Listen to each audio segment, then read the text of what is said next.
My name is Alice. I'm currently parked on this faded sofa, trying to stitch together the mess that my so-called family life turned into. You know, before all this, I was living the typical 9-to-5 grind. I mean, marketing isn't exactly a thrill ride, but it was my thrill ride. Enter Jack. Dear old Jack. We were college sweethearts. That's what they call it, right? We did the whole dance, meeting at some random party, him spilling his drink and charming me with his red-faced apologies. Fast forward, love blooms, and marriage seemed like the right next step. He was some hotshot coding genius, had a nice gig as a software engineer. And things were sweet, smooth even. Then Charlie happened. Our little bundle of sleepless nights and toothless grins. So, I hung up my marketing hat and decided to go all in on this housewife gig. That meant I had more time to start picking up on the nuances of Jack's moods, especially when Linda, the Lord Almighty mother-in-law, rained down her opinions via Skype. Never met her in person, but damn, she sure did like to make her presence felt from a few hundred miles away. You need to put your foot down, Jack. Linda's voice would slice through the speakers. A man's home is his castle, and don't you forget it. I'd see how Jack's eyes shifted, shoulders squared like he was gearing up for war. After the call, he became a different guy. If I left a mug on the counter or dared to sit down before the clock hit acceptable by his newly acquired standards, boy, would I get it. It's not a hotel, Alice. You see that? That's a dish out of place. His words felt like cold steel, not the Jack I knew. Jack would flip from Dr. Jekyll to Mr. Hyde and back before you could say schizophrenia. But it wouldn't stick. Once Linda's echo faded, I'd get my Jack back. On this particular Tuesday, Jack had that look in his eyes, that unnerving glint that always showed up post-Linda. He ambled into the kitchen, my domain, and leaned against the fridge with all the subtlety of a sledgehammer. Hey, babe, you need to pick up the pace around here. Mom said. I cut him off, hands deep in dough. If Linda says jump, we asking how high now? Not funny. She's right. We won't raise Charlie in a mess. I mean, look at this place.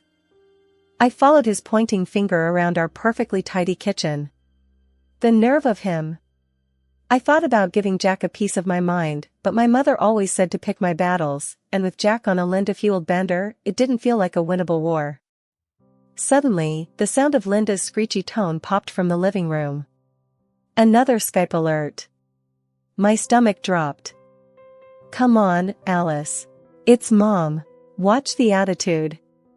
My eyes nearly rolled out of my skull. I wiped my hands and prepared to face the screen, our digital overlord. And there she was, in all her pixelated glory. Alice, dear, I see you're busy, but remember, Jack works hard. Keep that home nice for him, won't you? I gritted my teeth. Of course, Linda. Nothing but the best for your boy. Jack flashed me a warning look, like be nice or else. But as Linda carried on about her expectations, I swear I felt something in me start to crack. Would this ever end? Or was I destined to live under the thumb of a woman who wasn't even in the room? On a Thursday that felt like any other, with Charlie fussing in my arms and the smell of yesterday's dinner still haunting the living room, Jack came out with it. We're spending Christmas with my mom in her house, he said, not even looking up from his phone. I paused, Charlie's pacifier halfway to salvation. Christmas there? With Linda? The words were sour, just hanging in the air. Jack finally glanced up, eyebrow raised. Yep, good for the family and all that. High time they all met Charlie, don't you think? Pulling at the edge of my shirt, already spotted with who knows what, I frowned. But Charlie's so young, and I'm not up for a road trip, especially in December. He shrugged, scrolling through something undoubtedly important. Babe, it'll be fine. A bit of cold won't hurt him. Besides, Mom's already planning the whole thing. Heat flared up in my chest, but I kept my voice steady. Doesn't sound like a question, Jack. Did you even consider my say in this? Come on, Alice. It's not up for debate. This is what families do. They get together for the holidays. I shot him a look that could have burned toast. And usually, they ask, not announce, I snapped. He pocketed the phone and came over, trying to play peacemaker. Hey, I know it's sudden, but think about it. Could smooth things out with Mom. I laughed, but there was no joy in it. Smooth things out? You mean play house the Linda way or no way? Jack winced. That's not fair. You know how much she's been bugging me about visiting. I handed him Charlie, who seemed hellbent on testing his lungs. She's not the one who has to pack up an infant and deal with your family's drama. Jack bounced Charlie on his knee, a whisper of a smile on his face. It'll be like an adventure. You love adventures, remember? That's when the mom glare I'd been perfecting hit him full force. Adventures don't involve feeding schedules and diaper bags. But Jack had that determined look that spelled trouble. We're going, Alice. End of discussion. I let out a long sigh, nerves frayed. Fine, but hear this, Jack. We're not going there to be pushed around. I'm serious. He nodded, but there was a trace of something else there. And I won't remember saying yes to this kind of look. And you're gonna help, right? With the packing, the baby, and dealing with your mom?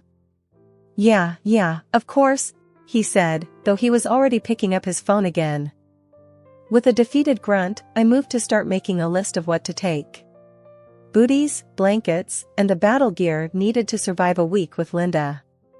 The moment we stepped into Linda's house, a looming structure that seemed straight out of a ghost story with its creaky floorboards and chilly drafts, I knew we were in for a ride. A sea of faces turned our way, Jack's aunts and uncles, cousins by the dozen, and the venerable queen herself, Linda, holding court. Her eyes skimmed over me like a scanner, resting on our sleeping Charlie, wrapped snug in his blanket. There's my grandbaby, she exclaimed, her arms outstretched, with a warmth that almost felt real. But as she lifted her gaze to meet mine, the temperature could have dropped 10 degrees. Alice, she nodded, begrudging respect at best. Jack cleared his throat. Mom, thanks for having us. The room was buzzing with relatives chatting and the scent of cinnamon and pine. But the festive cheer didn't reach Linda's eyes when she turned back to me. Hope the drive wasn't too terrible. Roads can be unforgiving this time of year. It was all right, I returned with a tight smile, clutching Charlie a little closer. Well, let's not stand here catching a chill. Alice, Linda continued, and the entire room seemed to hold its breath. I would really appreciate it if you could take the lead getting the place shipshape for Christmas. Jack shot me a desperate play nice look while I struggled to find words. Me? But, I've got Charlie too. Linda waved a hand dismissively. Oh, there will be plenty of hands eager to dote on the boy. Besides, I've seen your Instagram. You've got a knack for this sort of thing. My Instagram, the place where I posted meticulously filtered photos of our home that hid the chaos of reality? I gritted my teeth and forced another smile. I guess I can give it a go. A look of approval crossed Linda's face, one that didn't reach her eyes. So I dug into box after box of holiday decor, feeling more like Cinderella than a welcomed guest. Jack's family was a loud chorus of advice and backseat decorating, all while passing Charlie around like the season's hottest toy, a living, breathing doll for them to coo over. Jack vanished into the belly of the house, with only the odd shout of "How's it going there?" or "Mom says the garland should go higher," to remind me he was still there. By the time dinner rolled around, the grand old house glittered and shone like something out of a fairy tale where the fairy godmother had taken the day off and left Cinderella to do all the work herself. At the table, loaded with more food than the whole neighborhood could eat, Jack raised his glass in a toast. To family, he said, smiling. I caught a wink he sent his mother's way. I tried to match their cheer, but fatigue had long since taken the wheel. Jack noticed, but not with the sympathy I needed. You could have put a bit more tinsel up, he remarked offhandedly between bites. Mom noticed. After a long night chasing the elusive spirit of Christmas at the behest of Linda's pointed directions, all the while keeping a smile plastered on my face for the sake of holiday peace, I retired to our room. Next day I found Jack in what they called the den, but it was more like a wild man cave where Christmas seemed to have thrown up. There he was, sprawled on the couch, a beer in one hand, eyes glued to some game on TV. The sound of sports commentators filled the room. "Jack, we need to talk." My voice was firm, louder than I intended. He glanced up, annoyed at being interrupted. "What's up now?" "It's about yesterday, about everything since we got here." "I'm tired, Jack. And I feel alone in all this." The words spilled out. He scoffed. "Alone? With all my family around? Come on, Alice. You've got to toughen up. This is the big leagues." "I'm not talking about numbers, Jack. Look, your mom, she's piling everything on me, and where are you? Off the grid the second any work pops up." He rolled his eyes. "Not this again. Just do what she says, Alice. That's how it works around here. You'll live." Frustration boiled over. "I'm not one of your mom's robots, Jack. I'm your wife, and I'm asking for your help. It's like you don't get it." He let out a laugh. "Help? What do you want me to do? Decorate cookies? Hang tinsel? That's kid stuff. Just stick it out." His words stung. "Kid stuff? Really?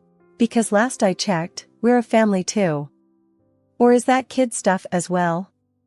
Jack stood up, his face getting redder. "Watch your tone, Alice. Don't start something." The room felt smaller, the walls closer. "Start something? No, I'm finishing it, this conversation and your damn free ride." "What's your deal, Jack? Too good to help out your own wife?" He moved towards the door of the den. "I've had enough of this. You knew what you were getting into when you married me. Remember that." I followed him. "Yeah, I remember, promises. Support. Respect. Heard of them?" But he was already out the door, leaving me talking to a room full of silent trophies and blinking lights. The next day, there wasn't much change. The family was all over the place, and I was still the designated workhorse.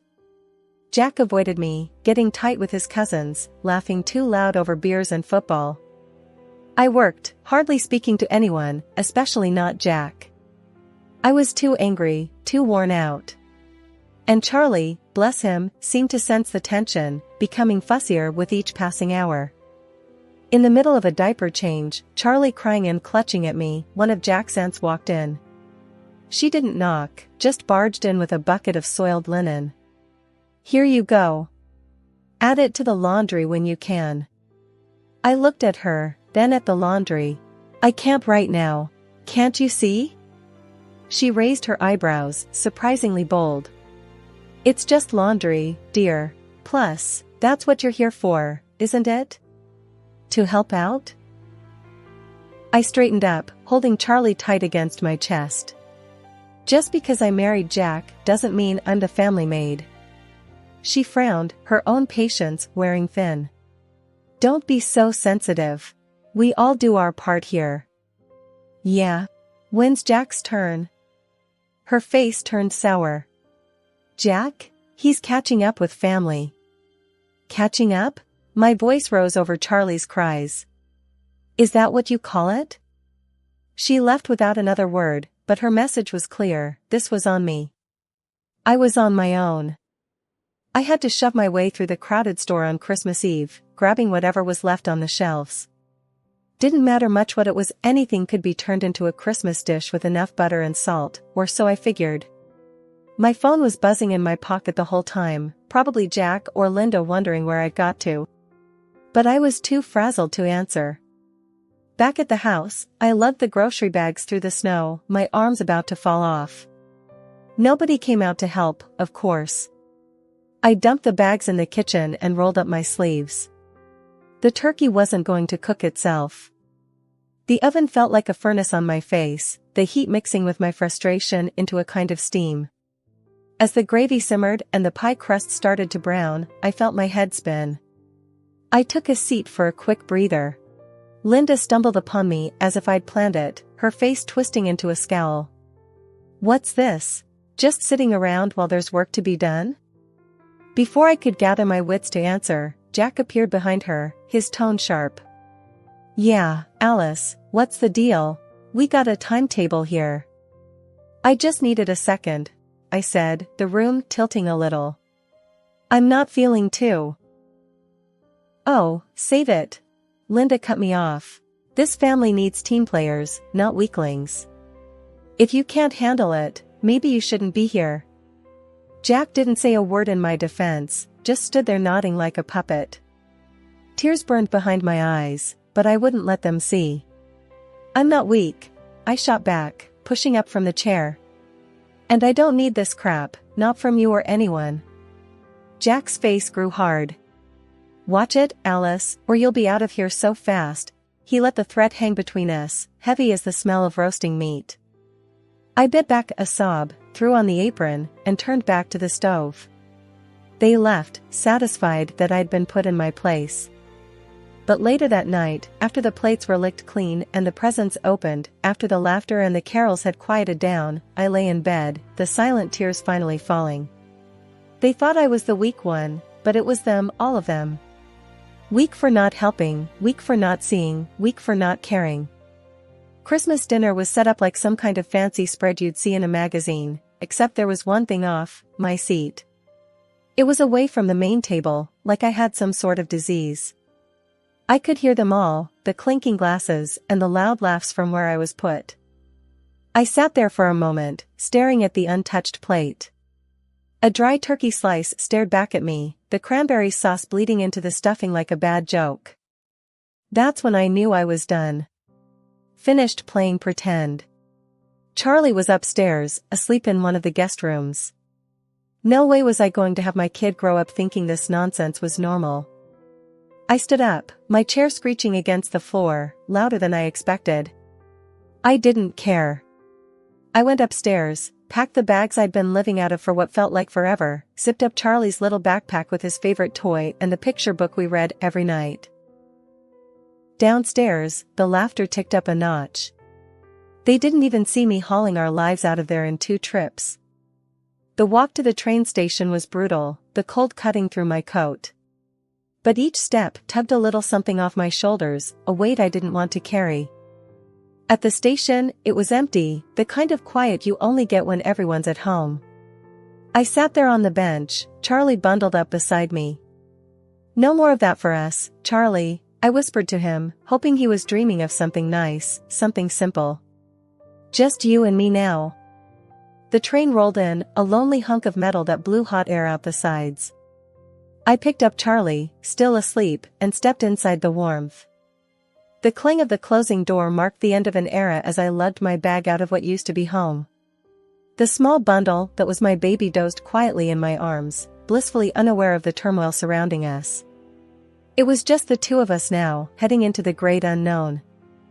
I remember stuffing onesies and diapers haphazardly into the bag.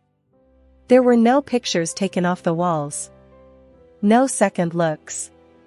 Just the essentials for him and a few clothes for me. Every grab, every zip, felt like a tiny rebellion. Pulling into my parents' driveway was like stepping into a world paused at the brink of joy. They rushed out, my mom's arms wide, my dad's face split with a grin beneath his old, faded cap. "Alice, baby, come in. It's freezing out here." Mom smothered us in one of her bear hugs, the kind that could squeeze the sorrow straight out of your soul, while Dad took care of the bag and the base for the baby carrier. The warmth of the house hit me like a mug of hot cocoa. They had the Christmas tree twinkling, the lights blinking in a slow, sleepy pattern. We settled into the living room, and before I knew it, my mom had a steaming plate of food in front of me and a stocking filled with baby rattles and teething rings. It felt unreal. Laughter filled the air, a stark contrast to the thick silence I'd escaped. The baby stirred in arms, and I kissed him, promising silently that it was going to be different. We were just about to toast, the clink of our glasses ready to sing, when my phone rang, jarring against the melodies of Jingle Bells. I checked the caller ID, Jack. Hello? Alice, where the hell are you? It was Jack, his voice a cocktail of anger and confusion. At my parents'. Where else would I be? I said, not missing a beat. There was a pause, and then, you need to come back. This isn't your home anymore. I snorted, the laughter bubbling up from deep within, genuine and loud. You're joking, right? I'm done with being treated like I'm invisible until you need something. Don't be dramatic. Just get back here. Everyone's asking about you, the dishes are piling up, I cut him off. Look, listen carefully because I'm only going to say this once. I'm filing for divorce. Got it? I'm not your unpaid maid, Jack, never was. I don't know what made you think I was. The other end of the phone was silent. Then, the dial tone buzzed in my ear. He'd hung up. Mom was looking at me, eyes wide. I hung up the phone and met her gaze straight on. I should have done that years ago, I said. You're staying here tonight, Mom said, solid and sure, the way she'd said things when I was a kid and the world was too big and scary. Yeah, I agreed, feeling the truth in her words. Yeah, I am. Charlie's laughter filtered through from the other room. Let's go celebrate Christmas, I said with a trembling smile. And with the click of the phone, I sealed the decision in the pocket of my jeans, and stepped back into the warmth of the living room where the promise of a peaceful night hung gently in the air, a stark contrast to the storm I had just weathered. Waking up to the same old ceiling crack had become kind of a comfort. The kitchen was already buzzing when I came down. Mom was at the stove, and Dad was half buried in newspaper at the table. Charlie was making a go at a slice of toast, more crumbs decorating his lap than making it into his mouth. Morning, I mumbled, grabbing the pot to pour myself some coffee. Before I got the chance to take a sip, the phone was blaring its old ring from the wall. Dad's eyes met mine. With a hint of a smirk, I answered it, knew who it was before I even said hello. Alice, darling, I need you to come back. Jack's voice came through, half pleading, half like he was ordering a pizza. A man needs his wife. I need you to take care of things here. I almost choked on air, the laugh came out so hard. Jack, honey, you lost the right to need anything from me. But nothing, Jack. I'll send over the divorce papers by the end of the week. You can take care of yourself, or find someone else to boss around. Have a nice life. And with that, I hung up. Mom was staring at me, one eyebrow raised. Everything all right? She asked, a knowing look on her face. Couldn't be better, I said, finally taking that sip of coffee. It was bitter, strong, and hot, just how I needed it. As weeks turned into months, that new chapter in life I'd opened became less about what I'd left behind and more about what was ahead. Divorce papers were signed, delivered, and done with. My bank account got a little heavier with the first round of alimony checks, child support Jack called it, but let's be real, it was guilt money. Either way, it was for Charlie, and that's all that mattered. The job hunt wasn't easy, wasn't hard either. Just a truckload of maybes and a handful of not. One day, sitting at the kitchen table with the want ads, I couldn't help but wonder if begging for jobs was just begging to go back to a life like the one I had with Jack. No, that wasn't for me, not anymore. Why the long face? Dad asked, scrunching up his own as he looked over at me from his chair. Just thinking about work, or the lack of it. You'll find something, he said. You got more backbone than half the blokes at the factory. They should be begging you to work, not t'other way round. That night, with Charlie snoozing away in his crib, I lay awake a little longer than usual, the house quiet except for the distant sound of Mom and Dad talking softly downstairs. Maybe it wasn't the new start I'd imagined, with a new place of my own and a sparkling career. But it was solid ground under my feet. It was my family, my boy, and a future that was mine to shape. No more of Jack's dark clouds on my horizon, no more dancing to someone else's tune.